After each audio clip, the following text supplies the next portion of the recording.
Okay, runners and coaches, can you run when you are sick? And if so, how do you do it? And what changes do you need to make so that you can continue to get better and to not make things worse? Okay, if this stuff is important, then watch this entire video. Okay, not just the first 2 minutes, watch it all. All right, I'm going to go over 5 very important things to emphasize. Okay, number 1, you can train when you're sick or if you have a cold, but it should be abbreviated. In other words, you should do less than what you're normally doing. Workouts, you have to scale back as well if you have a hard day, and we'll talk about that in a second, okay? But the goal is to scale things back if you're sick, okay? And generally, if you have a cold, it could be a head cold, it could be just any kind of cold, okay? So again, you can run, but you have to scale things back, okay? And there are other things that you need to emphasize and focus on. Number 2, that being said, any day with a fever is an off day. No exceptions. Okay? It's important to, once you've established that you have a fever, to give at least 24 hours. Check and see if you have a fever again. Okay? And let's say in this case you have a fever for 2 days. It's just one of those stubborn fevers that won't go away. Those are 2 days off, period. Okay? And to bookend that, the second component is the amount of days that you have a fever is the amount of days that you have easy days afterward. So if you have a fever for 2 days, it's important to take at least 2 abbreviated easy days before kind of ramping things back up. And we all know that generally if you have a cold, and it might last for a week, it could last for longer, it could be one of those annoying colds that last for 2 weeks. So it's important to recognize the severity of it, but it's also important to recognize that if you have a temperature, you should not be running. You should be focusing on rest, hydrating, getting fluids into your body, okay, and recovering to get that temperature down. And we'll talk about that in a second too. Okay, so again, any day with a fever is an off day, and as many off days is the amount of easy abbreviated days that you take afterward to kind of get yourself back going. If you just have a cold for a week but you don't have a fever, you scale down that week. Okay, you can still run, but emphasize moving, easing things up a little bit and focusing on getting better. Now, with that said, okay, not only are steady and easy runs okay, you can also do a workout as long as you don't have a fever. You can do a workout of some sort, okay? And I actually got this from Jack Daniels, and it's been very helpful for myself and with my athletes, and I've utilized this with success. Dr. Jack Daniels. Short reps of about 200 meters at 5K pace, okay, with about a minute recovery is a good workout to do if you want to do something while you have a cold, all right, to continue just with the pattern of running some acceleratory running every couple of days. That's a good workout. So it's generally about 10 to 16 by 200 meter reps with a 1 minute recovery at no faster than 5K pace, okay? That's a good workout that will enable you to kind of maintain fitness while emphasizing getting better, okay? If you have thousands scheduled for that day, I would not recommend you doing them. I would recommend scaling it back and doing something like this. This is a good workout to do. You call it the sick workout, okay? It's a good workout to do when you're sick. And keep in mind, if you have a workout on Monday, right, and you have another one scheduled Friday, and going back to this one, and you have a fever, let's say Tuesday and Wednesday, I recommend once you get the fever back, once you get temperature back under normal, to take those easy days. So that a workout would be pushed back 1 or 2 or even 3 days. You don't have to do a workout, but it's more important that you get better.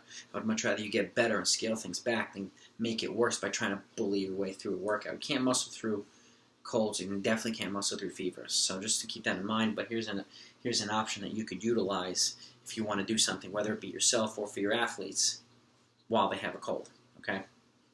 I know, because especially during or when you're approaching championship season, you don't want to miss a week or 10 days of complete running, which can set things back. And I talked about this in other videos of what the effects of taking off more than a week's worth of running and how it affects your fitness and your muscles and tendons and so on and so forth. So if that's something that you want to learn more about, click the subscribe button and press the bell next to the subscribe button. And I do discuss it in some of my other training videos. Okay, so back to this. Number 4, like I said before, the emphasis is on rest, recovery, fluids, hydration, good fuel. Okay, you want to get 8 to 10 hours of sleep if you can every night. Get the body recovering, okay? And then put some fuel back into your body, good fuel, stuff with vitamin C, fruit juices, fruits, vegetables, stuff that's high in nutrients. Okay, to boost your immune system, to get it back, give it as much of a boost as possible while you're recovering and or training. Okay, like I said, put good fuel into the body. And this is where I emphasize too, especially if you're a coach, and I'll actually plug it into what number 5 is. When it comes to if you're an athlete, if this is just for yourself, and let's say if it's, you have you're a week out from a marathon, but you have a marathon you've been training for like 3 months, and you have a head cold. What do you do? Okay, obviously you scale things back a little differently than you would normally, but I think it's important to also get a physician's green light. Make sure that he or she says it's okay. Put your health and well-being before anything else. Okay, and the same token, if you're a coach, it's very important that you put the health and well-being of your athletes first and foremost. And what I mean by that is, especially when it comes to a doctor's recommendation, and I mentioned this before, it's a tough thing to not run for 7 to 10 days. So we have an idea now how to scale things back and while still running. But if your athletes have a cold and it's mid-season, I would not hesitate to not race them that weekend if there's a race. If it's during championship season, that's when I would go for a doctor's okay. If this is the state championships or something like that, I would let them race only if a doctor says it's okay. Okay? Again, putting the health and well-being of your athletes and understanding, too, that this is championship season. It's not the mid-season. It's not some invitational.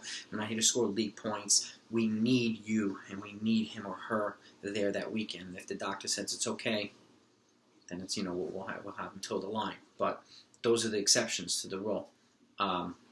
So again, these are 5 things that are very important that I think could be very beneficial to you as a coach or an athlete, in terms of, especially if you're a little hazy on what to do and changes that you might need to make, if you have a cold.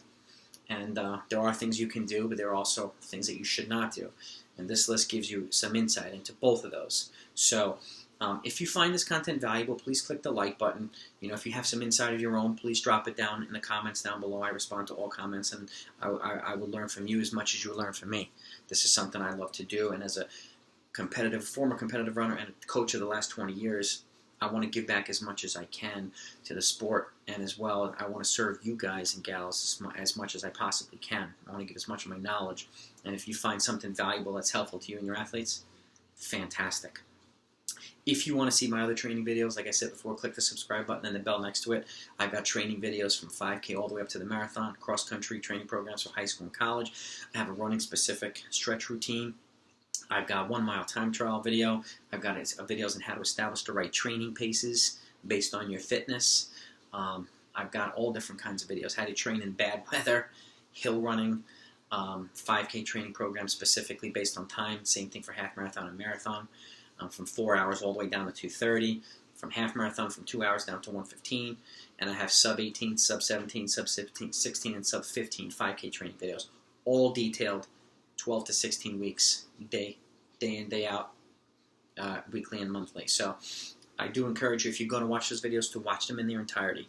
Don't watch the first minute or the last minute. Watch the whole video, because you will miss out on important content if you skip areas. And I would much rather you be over-prepared than under-prepared. Okay, this is the last thing I want you to do is miss out on something that could have helped you later on. Okay, I don't want you to have to learn the hard way. I learned the hard way over the last 20 plus years as an athlete and as a coach. So I'm taking the experience and the knowledge that I've learned from experience and other coaches and sharing here so that you don't have to learn the hard way. All right. So I hope this video was helpful. Take a look at my other videos and have a great season. Be healthy. Talk to you soon.